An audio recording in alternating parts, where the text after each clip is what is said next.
প্রেম। লালন বলতেছে, প্রেম জানো না প্রেমের হাটের বুলবুলা, ও তার কথাই দেখি ব্রহ্ম আলা, মনে গলত 16 আনা। বলতেছে প্রেম জানে না প্রেমের হাটের বুলবুলা, ও তার কথাই দেখি ব্রহ্ম আলা, মনে গলত 16 আনা।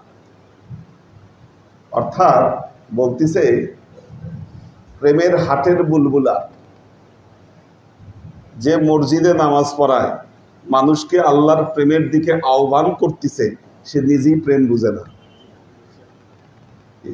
কথাই বলে ব্রহ্ম আলাপ, আল্লাহর কথা বলে কি, অথচ আল্লাহর কোনো খবর তার ভেতরে নাই। মনে গলত 16 আনা, মনের ভেতরে নোংরা পচা জিনিস কি নিজের অন্তরের মধ্যে পুষে রেখে কি সে আবার মুখে ব্রহ্ম আলাপ।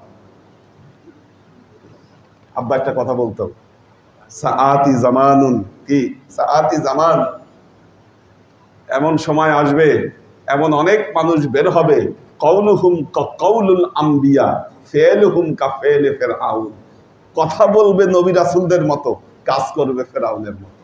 কি আজব! এই যে মুখে হবে ব্রহ্ম আলাপ, কি মনে গলত থাকবে 16 আনা। রুমি একই কথা বলছে, একই থিওরি।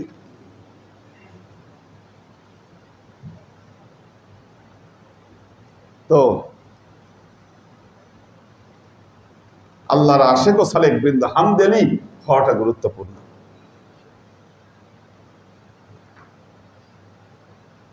আল্লাহর খবর সবাই দিতে চায়। খতিবও বলে আমি আল্লাহর খবর জানি, ইমাম সাহেবও বলে আমি আল্লাহর খবর জানি, অথচ এক কানা কয় আরেক কানারে, দুজনই কানা। এও কিছু জানে না, এও কিছু জানে না। লক্ষ লক্ষ মানুষ সব কানা, বাস্তব। কারণ দেল জাগ্রত না। প্রবলেমটা এই জায়গায়, সমস্যাটা এইখানে।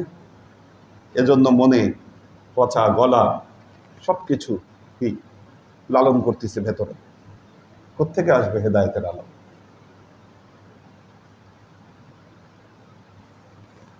এ বাসা হিন্দ তুর্ক হাম জবান, এ বাসা দো তুর্কচু বি গান গান। ভাষার অন্তরের মিল না থাকলে, ভাষা এক থাকলেও দুইজন চির অচেনা। রুমি কিন্তু খুব চমৎকার কথাগুলা উদাহরণ দিয়া বর্ণনা করছে।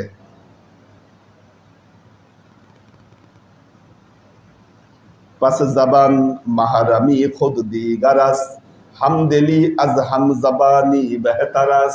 এই যে কথাটা একটু বলছি, হামদেলি আজ হাম জবানি বেহতারাস, গায়রে নাতকো গায়রে ঈমানো সজল, সদ হেজারান তার জামানো খিজাদ জেদিল।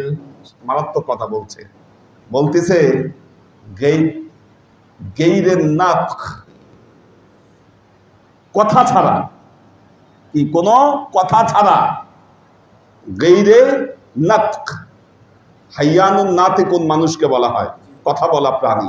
কোন কথা বাদ দিয়ে, গেইরো ঈমান কোন বিশ্বাস বাদ দিয়ে, ওয়াসাজাল কোন ব্যাখ্যা বিশ্লেষণ বাদ দিয়ে, সাদ হেজারান তার জামান খিজাদ জেদিল, মানুষের অন্তর থেকেই শত সহস্র তরজামা অন্তর থেকে বের হয়। কথার দরকার নাই, ভাষার দরকার নাই, ব্যাখ্যা বিশ্লেষণের দরকার নাই, হাদিসের কিতাব কোরআনের কিতাব কিচ্ছু দরকার নাই। যদি হামদেলি হন, মুর্শিদের সামনে বসে থাকেন, কি আপনার হৃদয় থেকে হৃদয়ে কথা হেদায়েত ভাষা ট্রান্সফার হবে।